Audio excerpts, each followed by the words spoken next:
اعوذ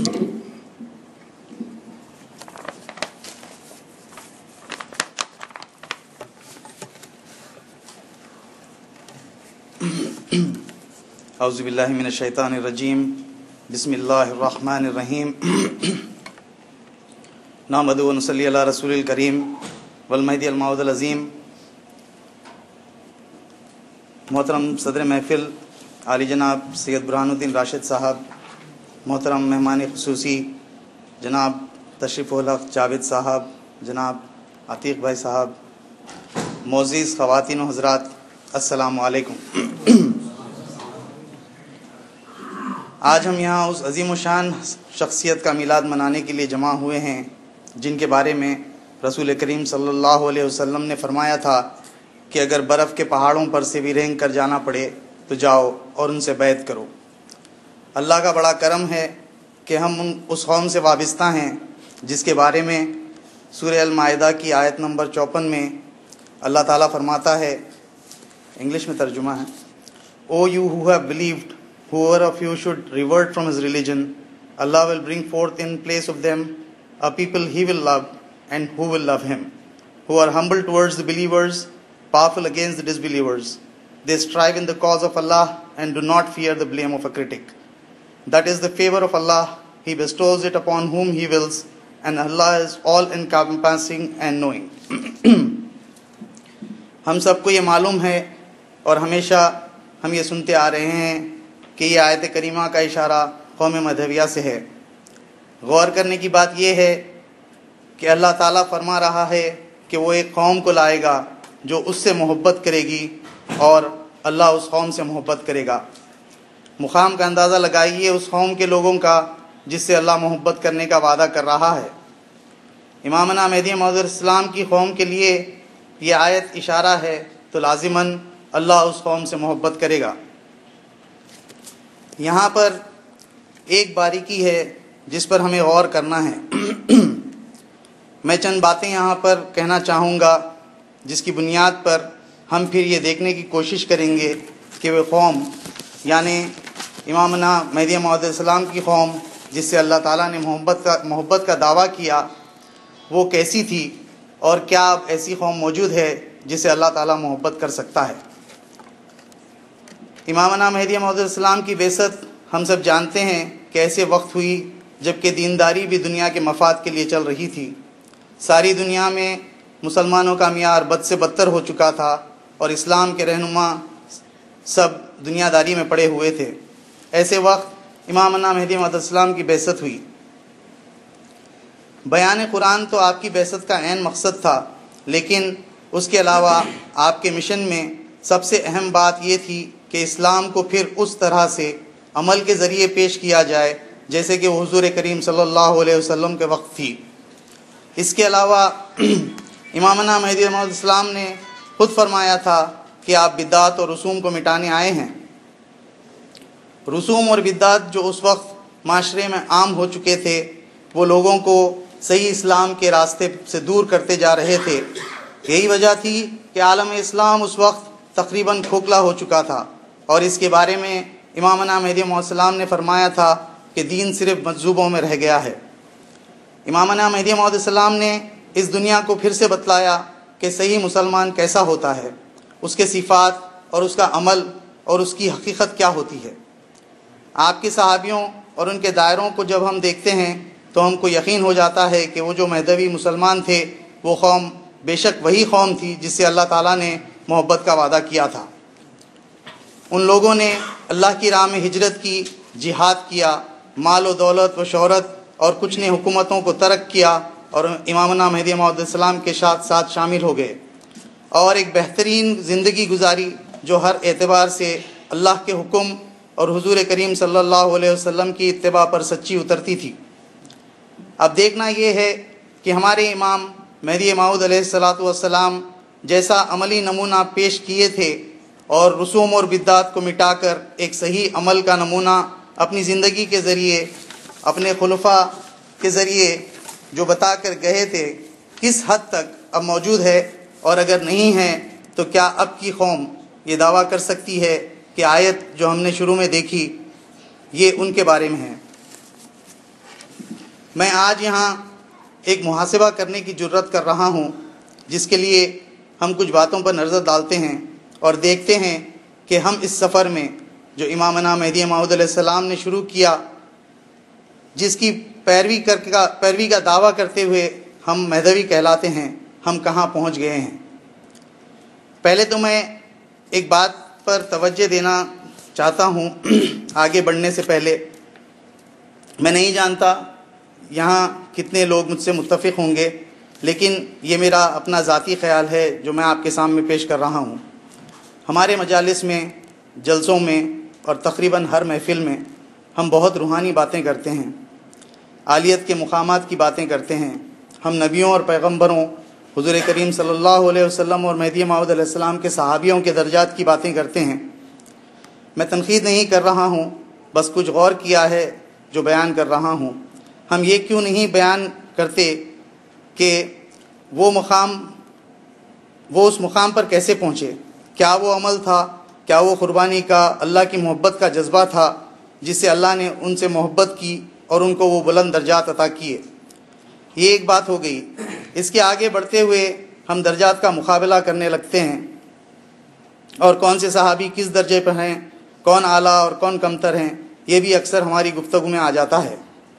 اللہ تعالیٰ نے ان کے خاص بندوں کو کس مقام پر فائز کیا ہے، ہم اس کے بارے میں بیان یا بحث کرنے سے بجائے کیا یہ بہتر نہیں ہوگا کہ ہم ان اللہ کے خاص بندوں کی تعلیمات اور ان کے عمل کو زیر موضوع رکھیں اور اپنے آپ کو کس طرح اللہ تعالیٰ کے قریب سے قریب لایا جائے یہ بات چیت کریں اور عمل پیرا ہونے کے طریقوں پر گفتگو کریں۔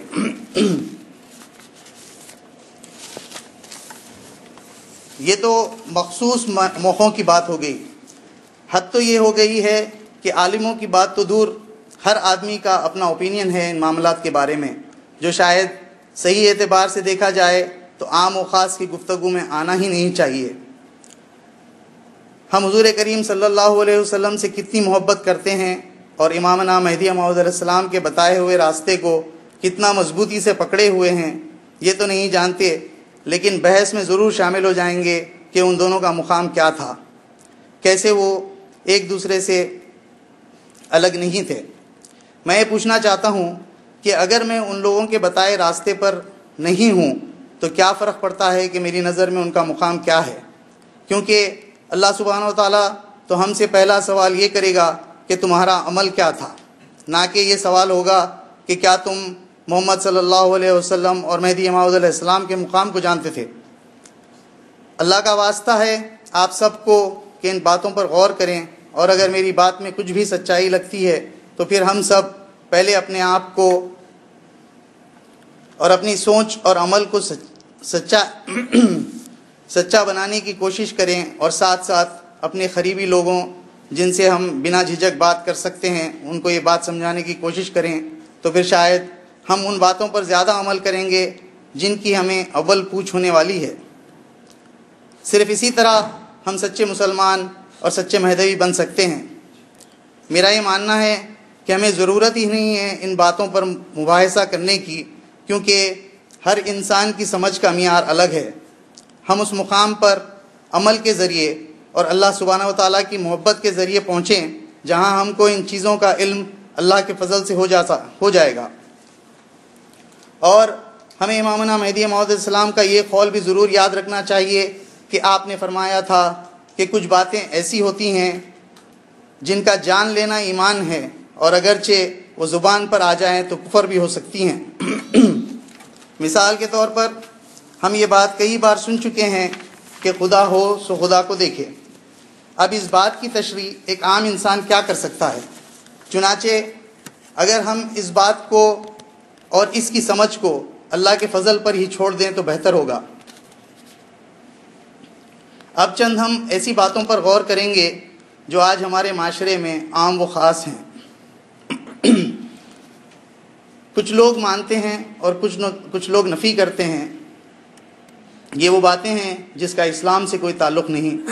امامنا مہدی موعود السلام اور حضور کریم صلی اللہ علیہ وسلم کی زندگی سے کوئی ان کا تعلق نہیں، لیکن ہماری قوم میں زور و شور سے عمل ہوتا ہے اور اس کا جسٹیفیکیشن بھی دیا جاتا ہے، جس کی وجہ سے شاید قوم کا معیار اور وقار کم ہوتا جا رہا ہے۔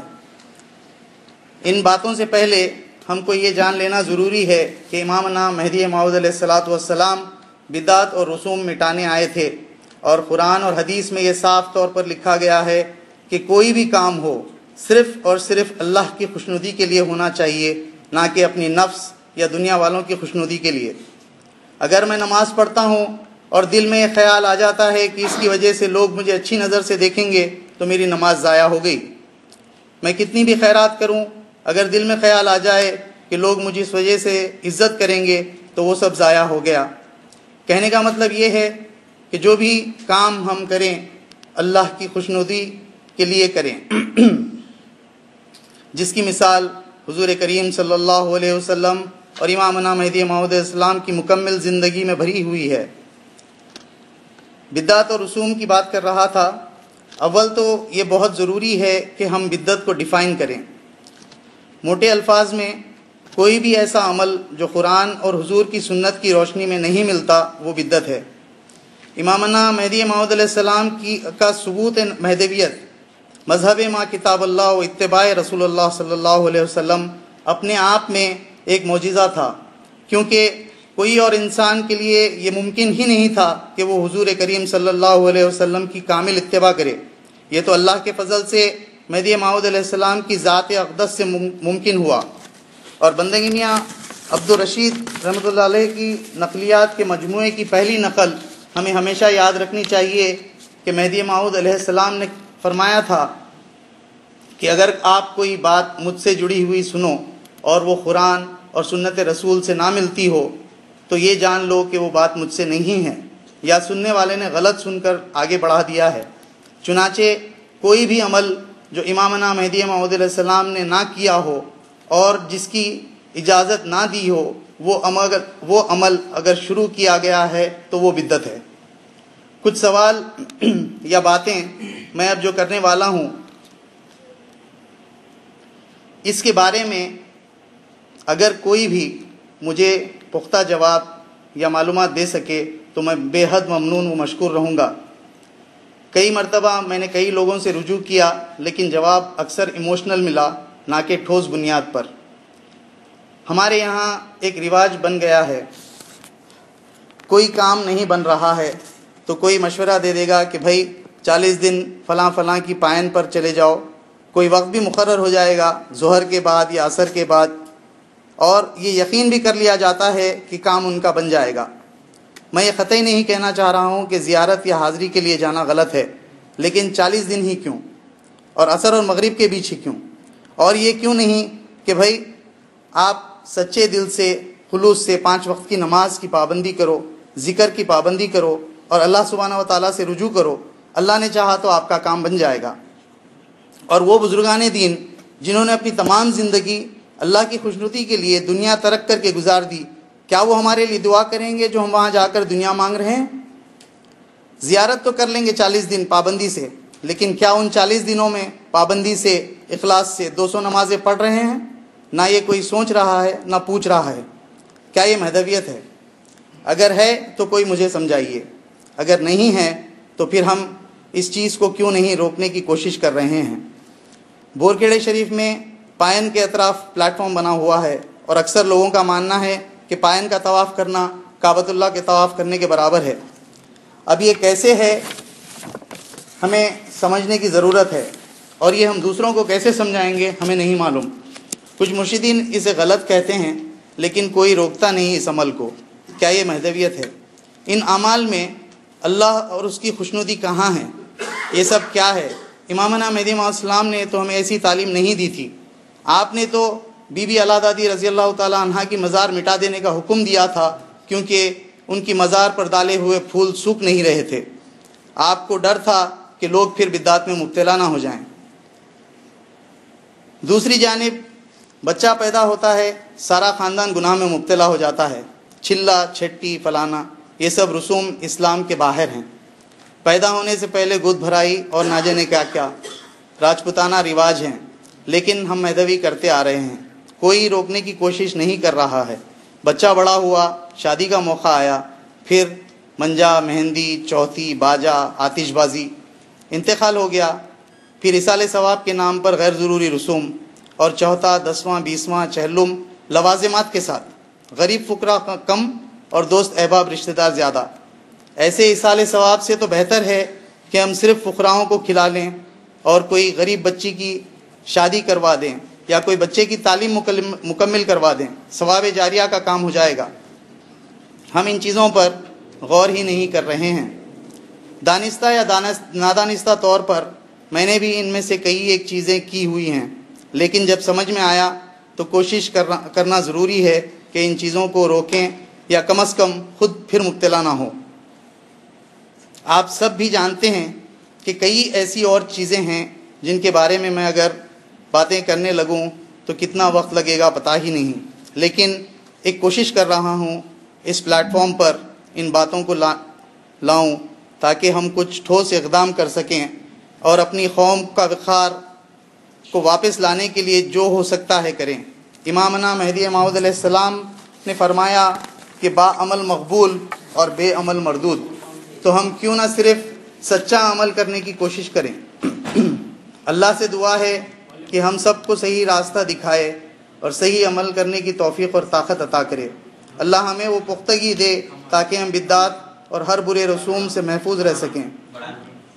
اللہ ہم سب کی مشکلیں آسان کرے اور ہمیں رسول کریم صلی اللہ علیہ وسلم اور امامنا مہدی موعود علیہ السلام کے بتائے ہوئے راستے پر مضبوط قدمی سے چلنے کی توفیق عطا کرے۔